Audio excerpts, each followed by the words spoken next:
yesterday that he would lift all US sanctions on Syria at the request of Saudi Crown Prince Mohammed bin Salman ahead of a meeting with Syria's Islamist President Ahmad al-Sharaa in Saudi Arabia.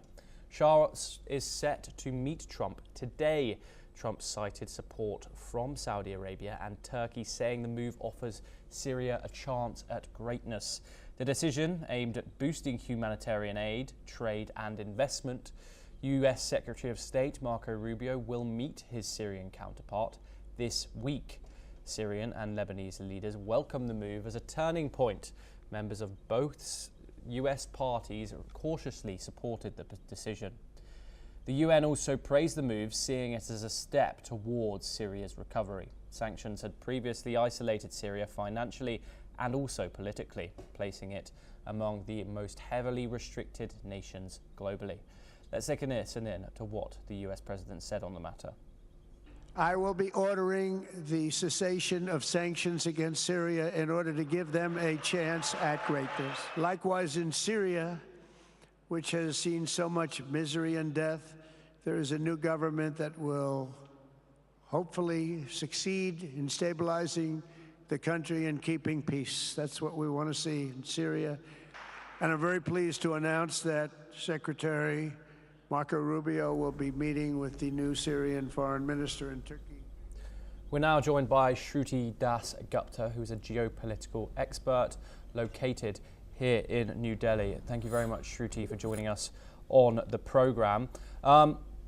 This move seems very sudden. Obviously, there has been sanctions on Syria for years since the regime of Bashar al-Assad has fallen. Situations have changed in recent times, but how much will this mean to the population, to the economy, to the political stability of Syria?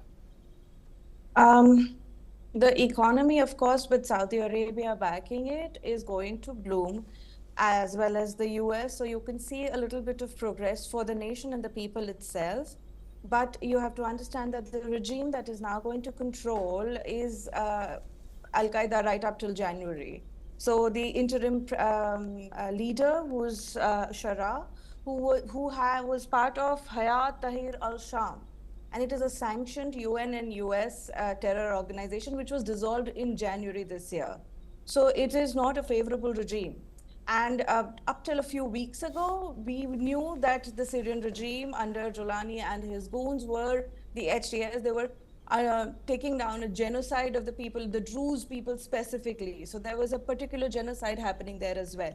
So you can look at it as a good thing that there is going to be a lifting of sanction, but is there going to be peace in that region? I'm highly skeptical, because the political regime that is now in control, in my opinion, would be a pro-US lobby.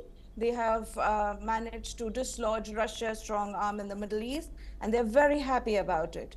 And al-Sharaa, in fact, spent 5 years in an Iraqi jail. So you understand that the kind of man now going to be leading Syria into whatever is going to happen under the Saudi and the US overview is going to be very much optics-based. It'll look good, but it will not really be good for every section of the society. Slowly and slowly, you will see Syria spiral down into the very same kind of genocidal, anti-secular kind of mindset, and you will hear really, really bad news coming in from there as well. Because you can take a man out of al-Qaeda, but you can't take al-Qaeda out of the man, okay? So that ideology is going to stay exactly like that.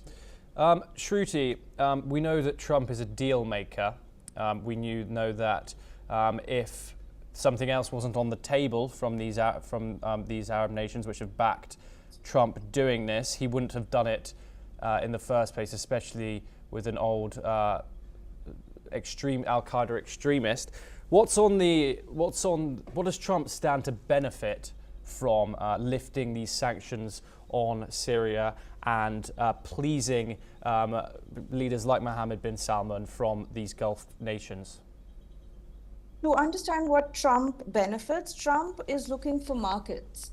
With sanctions on Syria and other places, you'll find your sanctions being lifted en masse in a lot of places and enforced trade is his weapon of choice. He's going to use sanctions, tariffs to kind of control the narrative, and the flow of money is how he's going to guide the world forward from the US perspective. So he is looking for markets, he is looking to buy things, and he's also looking to stabilize, to present himself as a peacemaker. I believe you did cover in the news earlier that he's been taking claim for brokering the trade, which has been completely rejected by the Indian regime at my side.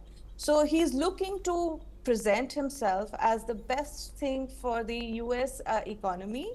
And that is what he's going to look for. He's looking for markets, he's looking for raw materials, and he is looking to look good in the optics overall. But that's all he's going to gain. It's not going to last very long. It doesn't last very long. We've seen it with the US backing the Taliban in the Afghanistan region, and that didn't end well, did it? So it's going to continue. No matter what you do, it is going to look good for a while. You're going to have a breathing space. You're going to think, oh my God, it is getting better. But Qatar has a hand in it, and Saudis, they want peace in the region. They want the Middle East to rise because they want to be the voice of the Middle East. And so they have their vested interest, and Trump is just basically looking to look good for his people, for his country, as the best peace deal maker now. That is what is his aim. So this is what he is trying to get out of it. Yes, Shruti Das Gupta, thank you very much for